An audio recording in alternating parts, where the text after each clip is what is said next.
Today we're back out in the shop. Been gathering up the hardware we need. Got this all cleaned up and painted last week. We're back in there. Going to get this mounted today. Get this here on the transmission. We'll go over where that goes. Here's the rods. I've chased the threads. Make sure all my hardware is cleaned up. We're going to reuse this spring. These rods are going to be junked. We'll take them over to the junk. Been looking at our book, making sure that we have all the correct hardware because there is some jam nuts used and regular nuts. These are all fine thread, so 24 thread, but some of them, like I said, use jam nuts. We still have one parts machine. We will go out and make sure we get it in the right sequence, but we also have our book here, and hopefully today we will get the clutch pack on here. I want to clean those splines up with emery cloth yet, get that all sliding well, and then I will hopefully reassemble and have the fork for the clutch and everything installed today, if all goes well. Last week you've seen we just stopped and cleaned all this mess. We're out here at the parts machine. There ain't too much left on here I want. We're wanting to get right there. See, we have 2 jam nuts, flat washer, spring, the piece connected to the transmission with a regular 3/8 bolt and a lock nut, or no, a lock washer, 2 jam nuts behind it. So this is good that we could just reference this, seeing how it's been so long since we've been back here. Come around to this side where the throwout is connected, and we have 2 3/8 bolts, so nuts, 3/8 nuts. So we went and looked at that. We have plenty of new nuts and jam nuts purchased. We got our new rod, everything's ready to go. What I'm going to do now, I won't video it, I am going to clean this shaft with emery cloth, get the clutch sliding on nicely. I don't want anything to make it stick or anything like that, so I will pick back up with you as soon as I have that done. I will tell you what's going on here. I have the shaft clean, I think in good order, but even with the clutch alignment tool I must be off just a little bit because I don't want to force it on, because you got to be able to get it off to put everything behind it. So we will do what the book talked about.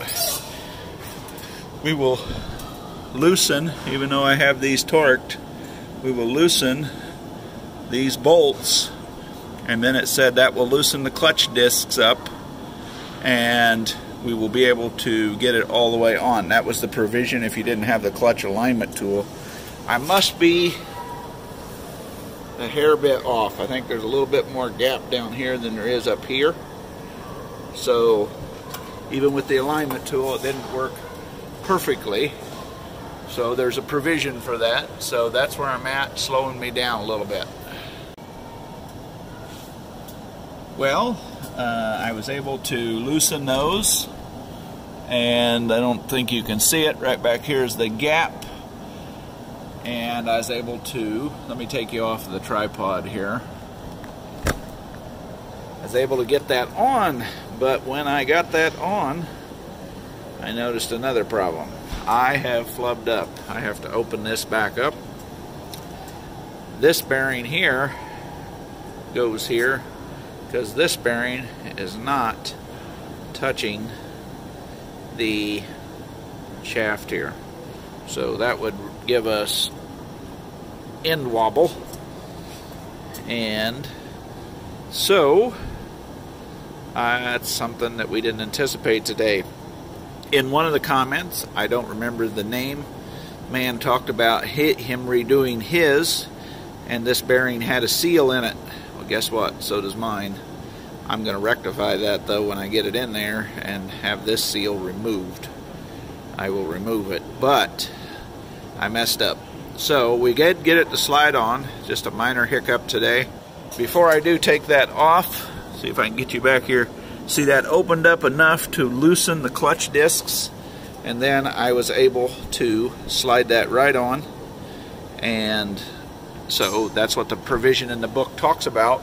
What this has allowed me to do is to pre-check my fit, clean that up, get that there, and I will get that for you because I got the clutch apart.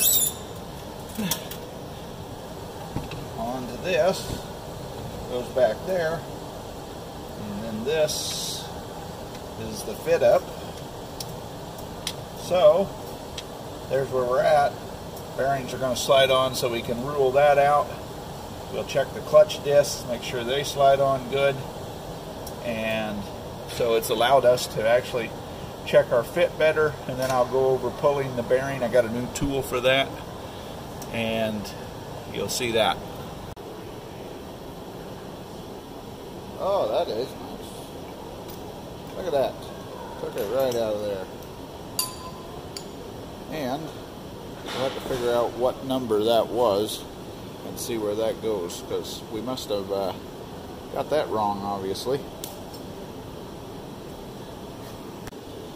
Okay, the number that we have in the book is 832773M3. That crosses over, just confirmed with the dealer, to 1139002. That is this bearing. In my other videos, I'll have to go back and see what number that I had on this, because I obviously messed up. Same diameter, little bit different inner race, as you can see. Sorry, out of frame. Different inner race. So, keep working forward. 2 steps forward, 1 step back. And we'll be back to what we were doing here in a little bit. For some of you that might be wondering, this is a Koyo bearing made in Japan, and the Koyo number is 6305RS. I don't think it's going to matter any way I put this into here. So I'm going to pull the seal out of one side so that we can grease it with our grease zerk.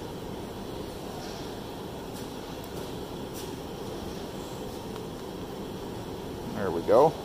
That was easy enough. I hope I was in frame. We're going to be putting that to the outside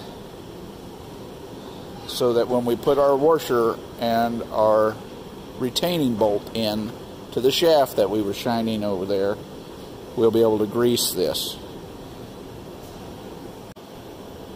Well, I have that back in. I thought I was filming. I went ahead and took the socket, tapped that back down in there, put the snap ring in. Everything's good to go. We can now grease this when we put the washer and everything back on it. So now, you've already seen the video of me reinstalling the clutch with the bad bearing, or not the bad bearing, the wrong bearing.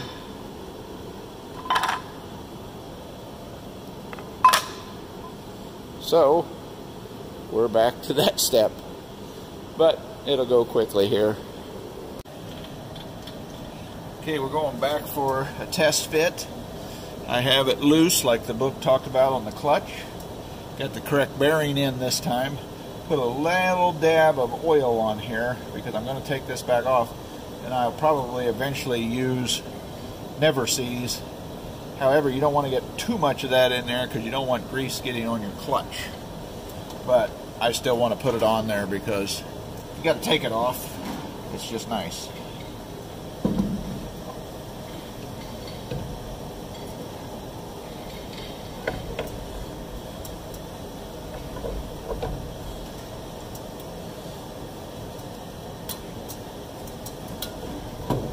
Oh, that's nice. That, let me get you off the tripod. That slid right on. We're flush here. You can see now, we did our pre-fitting. When we put the washer in here with the grease zerk and the retaining bolt, we'll be able to grease this bearing because it had a seal on both sides. But we want to be able to put some grease in there so we get some long service. I've got it loose here on the back side. I'm going to keep it loose until I get all of this stuff. We're going to move now into the rod finally and the clutch forks. We'll have to have that tight back here when we go to set the clearance for the clutch forks. But now we have a good fit here that we can confidently know we got it right. We are now going to put the clutch fork on, and so I want to got this all cleaned up here. I'm going to put some Never Sees on that, just so we don't have that stiffness like we had before. It's always dangerous to open up this can. Next thing you know, you'll be silver. It's always the standing joke.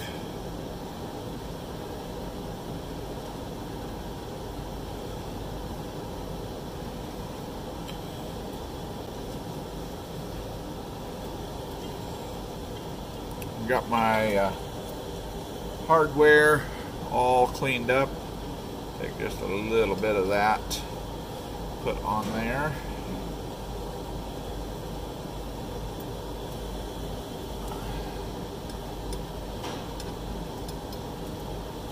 Don't really want too much on there because these really shouldn't cause any problems anyway. Getting that up into that brass bushing. Getting the forks keep it from falling out. The forks are going to be right there. And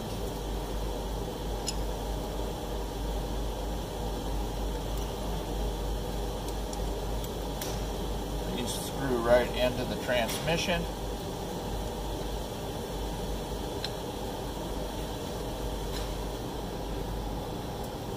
I don't know if you can see everything or not.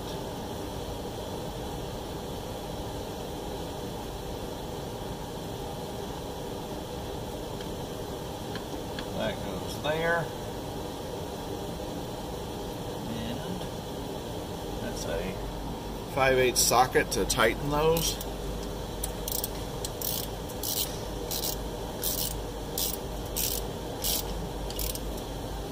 There we go. There's no torque spec in the book. You just want to make sure that you have them tight.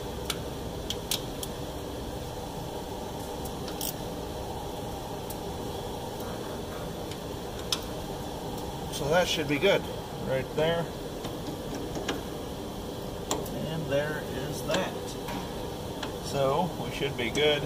If that was to come off, it would slide out of there, but with it being on there, it's not going to slide out. So we're good to go.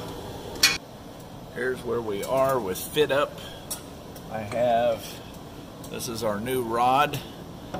According to the one out in the yard and the parts diagram, there's a nut back here, nut here. This is threaded. I really don't know why this is threaded if you're going to have two nuts on each side, but I didn't design it. Threads are chased. And now where we got to tap this into place, getting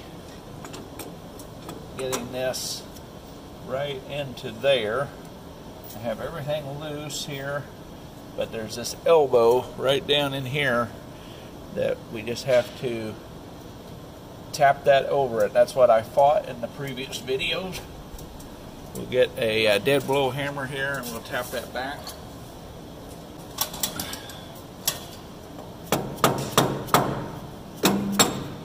There it went. You just got to push that through there, and then we'll be able to adjust it. The so it doesn't hang up, and we'll be able, this will then push that like that. There's a spring that pulls it back. Want to make sure this is good and clean, so we have good fit up there.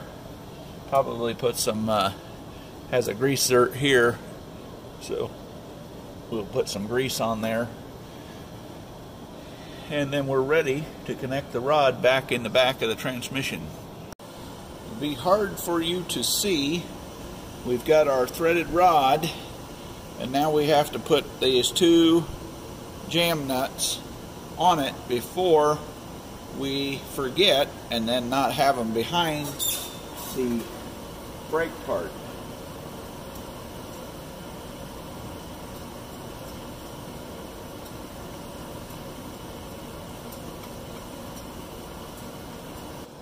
Okay, you'll see our rod right down there. Going to put this on now. This is what connects that rod to the transmission brake rod.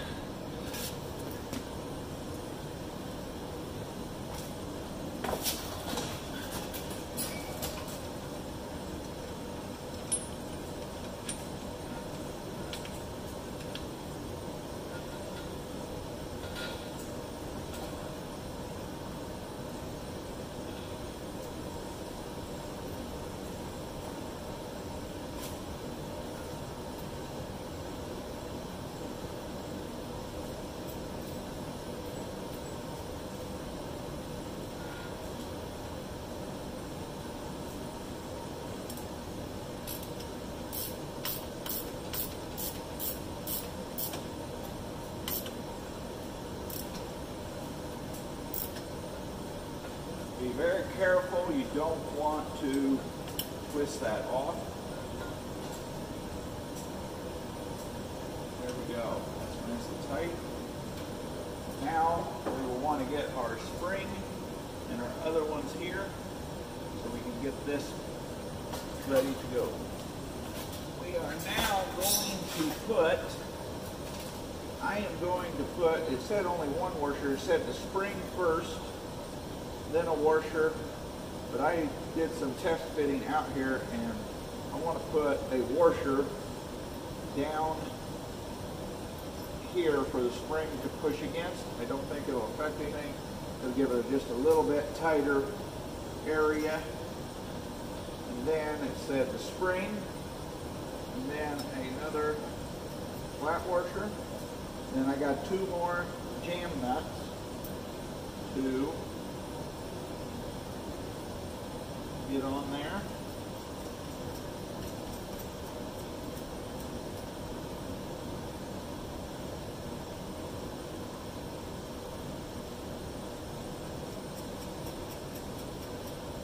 And there's that.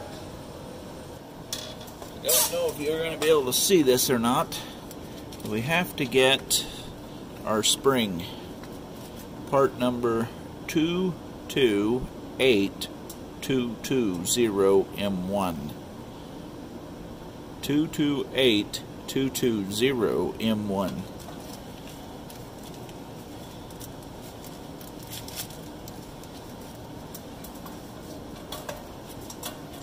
You have to get that hooked on back here.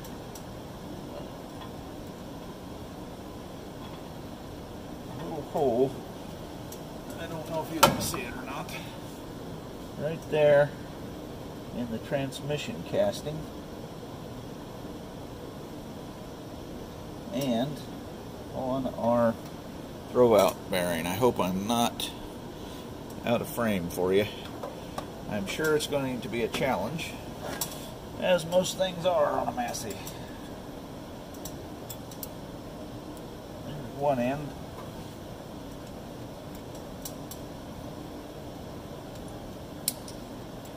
Wasn't too bad. There we go. Very important that you have that spring. That's your, pulls it back once you let off the clutch. And our throwout bearing is going to go in here, but we're not quite ready for that. I'm working on the clutch linkage now, because we're going to hook that back up. We're going to want to set our finger clearance back here according to the book using the clutch linkage. Okay, let me take you off the tripod. I have the clutch rod cleaned up. We're connected down here, right down there. Not going to bend any of these cotter keys over because we're probably going to take this out and paint it. But we're going to set the fork adjustment right here. We have this all cleaned up, never seized, put on the threads. So what we have to do with the clutch pedal released, we have to get, let me see if I can get you focused, we have to get 1/8 of an inch between here and right down in there. So we're going to try to get you in here to see that. 3/32 to 1/8 of an inch.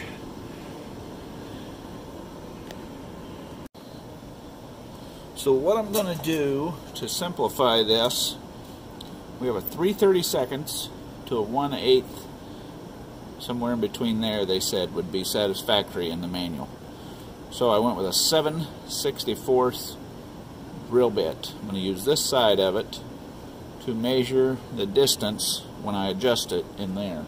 So what I've done is, let's see if I can move you around, this turnbuckle way up here, right there, I push that out, which in turn forces this down right over here, through this pivot point, through this rod down here, pushing this back. Now there is some free travel there also, so I imagine the rods are a little bit wore, but it shouldn't hurt anything. I've got my 7/32 drill bit just passes through there when the clutch is released. So we are good to go. This is a little bit, we got 3/32 to 1/8, so that probably allows for some of this play if you can see it moving there. So let me just run this out a little bit more. Check my clearance. It just pops between there, so I think I'm going to call that good. I'm going to run the jam nut down on it right up there, and we should have that set. You should now be able to see the travel of it when I pull down on the clutch pedal.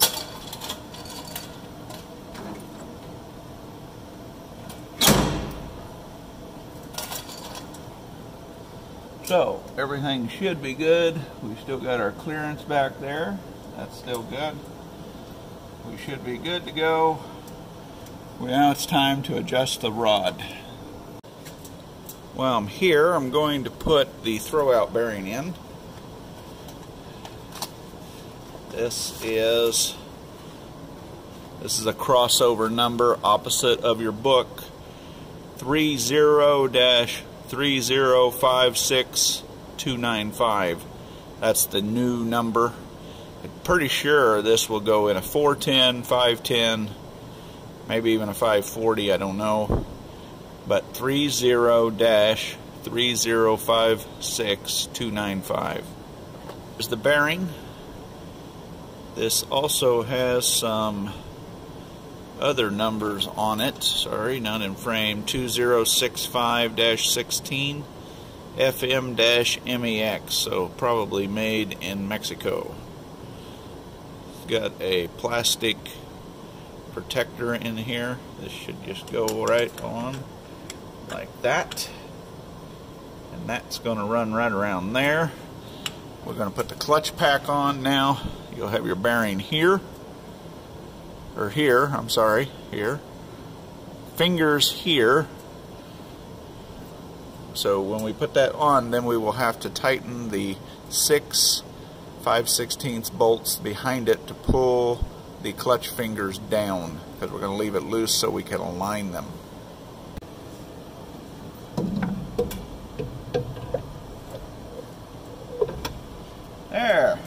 right on. Now we have to get it the full way, about 1/4 of an inch, we have to suck these in on this gap back here like we showed you. What I do is I do one few turns so that it goes down even, then I try to get to the opposite side of it and do that one a few turns, and I just go beside that one. There's 6 in total, and get to the opposite side. Just want to make sure you're bringing it down level.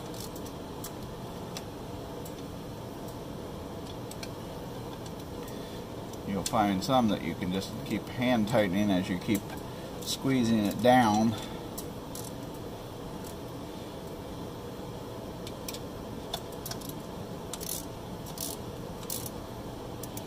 Then it's all starting to come around.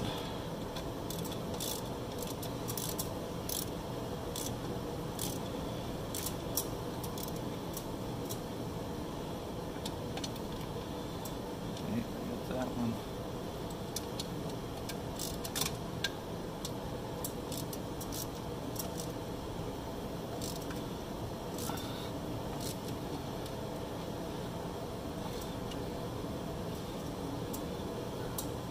It's slowly coming around.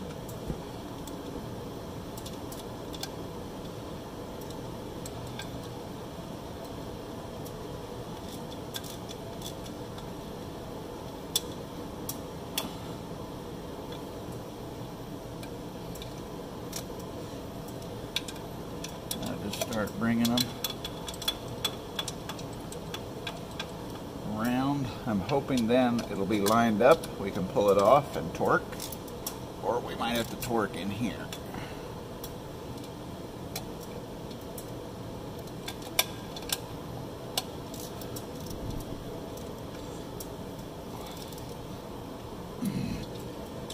Now I'm going to go all the way around, make sure we have them tight. See by the front bearing here where the retainer bolt is that we're already flush, so I think that's a good indication that we're ready to call that good, and then we'll pull them off and torque. I think it was 18 pounds. We come around here. Okay, you will see that this here is flush now. When I had to pull that in, it was sticking out. The shaft was back 1/4 of an inch.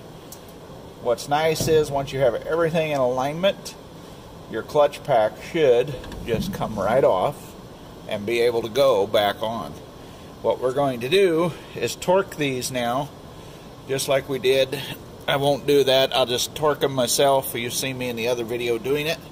And then this will all just slide right on here, and we will have this all finished and ready to adjust the space underneath on the back side of the transmission. We have those torqued. They were actually, just from doing it by hand, pretty well right on the money. Going to put the clutch pack back on, clean the retaining bolt and the washer with the Zerk. This side will be done. I'm not bending over the cotter keys on all the linkages yet. There we go. That's how it's supposed to go right on when everything's lined up. So we're done with our clutch alignment tool. Clean this up, put it on. Then we can move the clutch so it doesn't push it off. And we can work on this adjustment right here on the rod. It's exciting. We're getting some progress. Now we'll probably come back and clean these up, or paint them. I already just cleaned them up, degreased them, cleaned all the old grease out of the Zerk.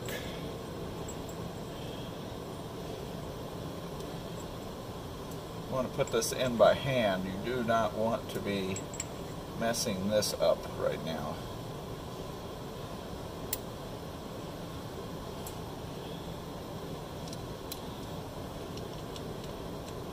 5/8 head bolt. There is a torque spec for that. I'm not going to do that right now. I'll need to have the belt on to get that. There we go. We should be able to, I don't have a helper out here, should be able to disengage our clutch. It's in neutral up in the cab right now. Oh, that is a nice working clutch. Feels good. It's not going to be a big job to push that in. That is nice. So, let's see what we can do. I don't know if we can without a helper on the transmission brake. Hope you guys can see this. That is 3/4 of an inch. Now I have to move this nut to push this out 1/16 of an inch. It's hard to do one-handed, so I'm going to have to do the adjustment and then show it to you. Okay, I do have you up on the tripod. Hope you can see it.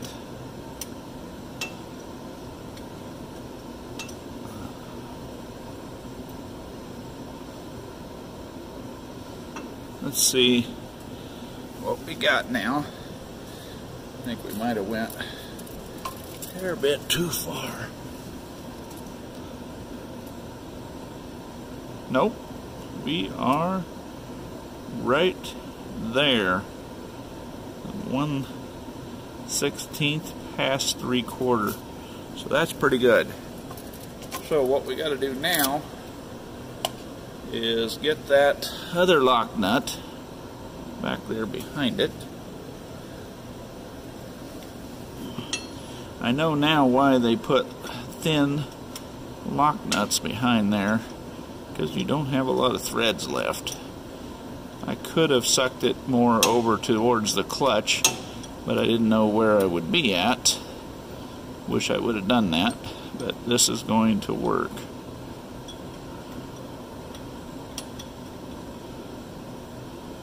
Okay, now we don't want to increase that, so I have to get a thin wrench.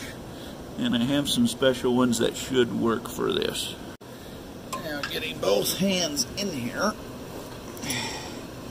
That's the next thing, and I'm probably going to block you guys.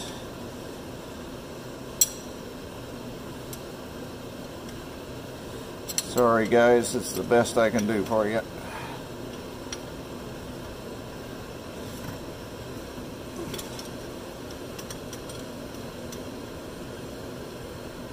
Okay, we have those done. Sorry I blocked you out of frame, but had to be done. Now on to the next step.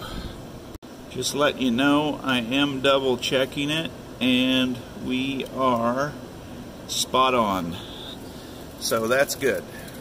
Step, this adjustment gives the correct clearance for the transmission brake. Now proceed as follows.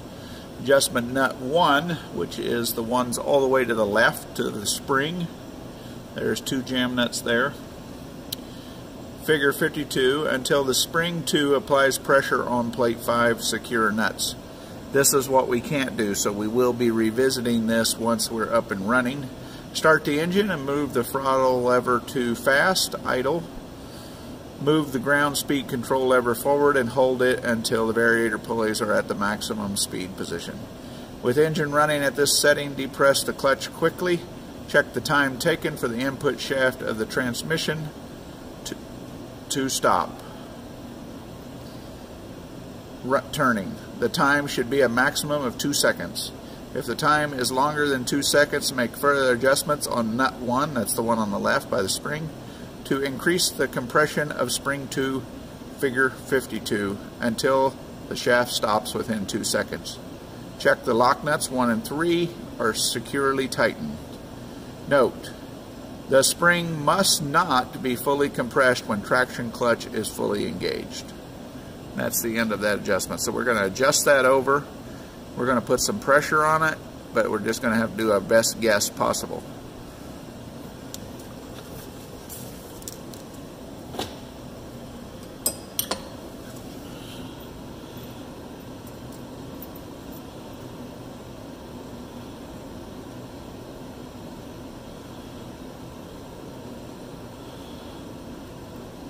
I think we'll go with something about like that. We don't want it fully compressed. And that's kind of what my pictures look like from the one out in the scrapyard there. So there's the thin wrench. And we will tighten that up against there. This is the best we can do today. So, let me see you get some action here. Pull the clutch. Oh yes, and then the spring is not fully compressed when the clutch is pulled. So that, I think, is going to be pretty close in the ballpark. We've got it done. This will probably conclude this episode. Like, share, subscribe. Share it, help William's channel grow. He enjoys making these videos.